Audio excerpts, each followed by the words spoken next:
توافد في فعاليات اليوم الأخير لخيمة التضامن التي انطلقت في 17 من تشرين الأول الجاري تحت شعار الحرية للقائد عبد الله أوجلان، الحل السياسي للقضية الكردية، وذلك أمام مبنى الأمم المتحدة بمدينة قامشلو. أهالي ناحية ديريك التابعة لمقاطعة الحسكة ومدينة قامشلو وبلداتها وقراها، والاتحادات المنضوية تحت سقف حركة المجتمع الديمقراطي والمؤسسات المدنية والأحزاب السياسية والمنظمات الحقوقية ورجال الدين وممثلون وممثلات عن هيئات ومؤسسات الإدارة الذاتية الديمقراطية في إقليم الجزيرة. الرئيس المشترك لحركة المجتمع الديمقراطي غريب حسو قال إن قضية القائد عبد الله أوجلان أصبحت موضوعا عالميا بعد الاعتقال التعسفي الغير قانوني.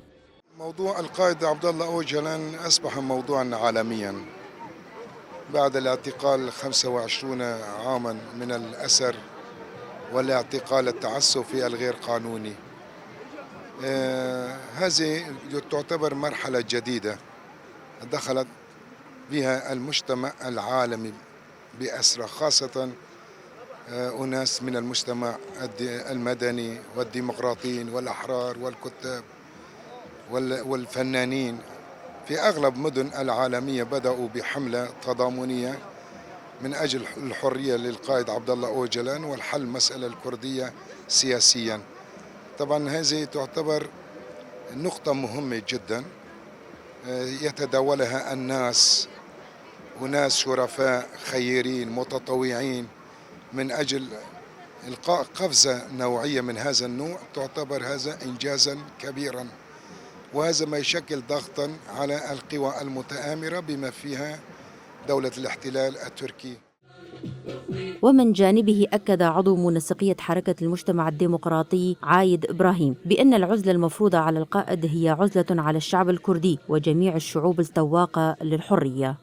هذه العزلة المفروضة على القائد أوجلان هي أصلا عزلة على الشعب الكردي وعلى جميع الشعوب التواقع للحرية والإنسانية والديمقراطية، ولذلك هذه العزلة هي منافية لجميع الأعراف الدولية والقوانين الإنسانية، لأن من حق كل سجين سياسي أن يزوره عائلته وأن يزوره محاميه.